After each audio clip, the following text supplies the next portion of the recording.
warahmatullahi wabarakatuh. Baiklah, pada kesempatan kali ini saya dan kelompok saya akan mempresentasikan hasil dari diskusi kami dari pembahasan tentang transaksi persediaan antar perusahaan. Di mana di sini saya Mona Azwani selaku pemateri pertama dan teman saya Muhammad Diki Al-Qadri selaku pemateri kedua dan Rusdatul Bayani selaku pemateri ketiga.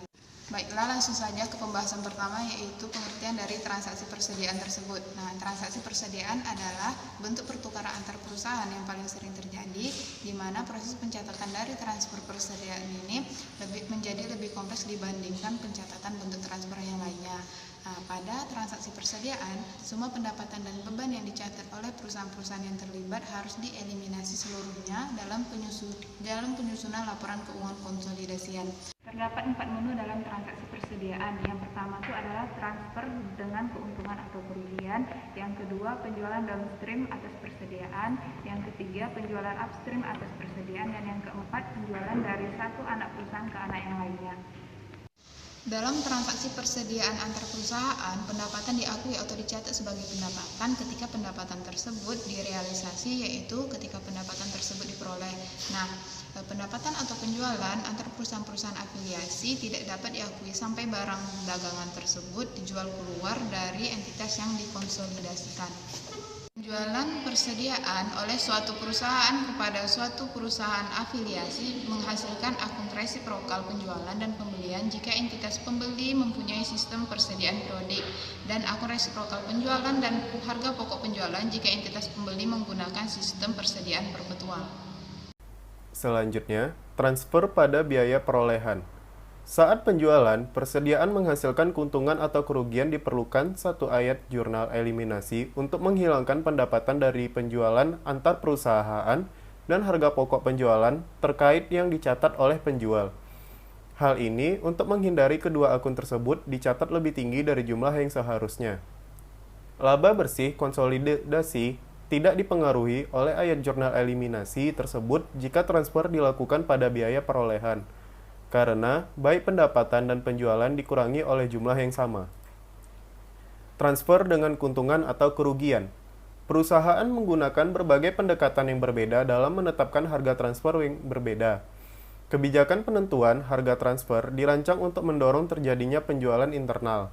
Proses eliminasi dalam hal ini diharuskan untuk menghapuskan pengaruh penjualan seperti penjualan internal dari laporan konsolidasi.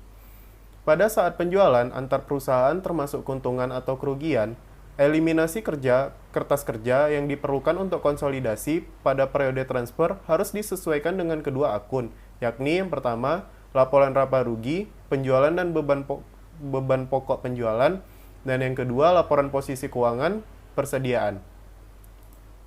Eliminasi pembelian dan penjualan antar perusahaan. Jika sistem persediaan periodik yang digunakan, maka jurnal kertas kerja untuk mengeliminasi penjualan dan pembelian antar perusahaan adalah pada debit penjualan dan pada kredit pembelian. Dan jika sistem perpetual yang digunakan, maka jurnal kertas kerja untuk mengeliminasi penjualan dan pembelian antar perusahaan adalah debit pada penjualan dan kredit pada harga pokok penjualan. Sekian. Baiklah, saya Rusdatul Bayani akan melanjutkan penjelasan dari teman-teman saya, yaitu materi penjualan arus ke bawah dan arus ke atas. Penjualan oleh perusahaan induk kepada anak perusahaan disebut dengan penjualan arus ke bawah atau downstream sales. Penjualan oleh perusahaan anak kepada perusahaan induk disebut dengan penjualan arus ke atas atau upstream sales. Dalam kasus penjualan arus ke bawah, pendapatan terpisah induk perusahaan meliputi seluruh jumlah laba yang belum direalisasi. Itu termasuk dalam akun penjualan dan harga pokok penjualannya. Dan pendapatan anak perusahaan tidak terpengaruh. Lalu materi laba yang belum direalisasi dari penjualan arus ke bawah. Karena seluruh jumlah laba bruto atas barang dagang yang dijual secara arus ke bawah dan sisanya yang terdapat dalam persediaan anak perusahaan meningkatkan pendapatan perusahaan induk, maka seluruh jumlah tersebut harus dieliminasi dari laporan laba bersih induk perusahaan berdasarkan metode ekuitas. Lalu konsisten dengan metode konsolidasi satu baris, hal ini dilakukan dengan mengurangi pendapatan investasi dan akun investasi. Lalu dalam laporan keuangan konsolidasi, Laba bruto yang belum direalisasi dieliminasi dengan meningkatkan HPP konsolidasi dan mengurangi persediaan atas dasar harga perolehan bagi entitas yang dikonsolidasikan. Lalu laba yang belum direalisasi dari penjualan arus ke atas.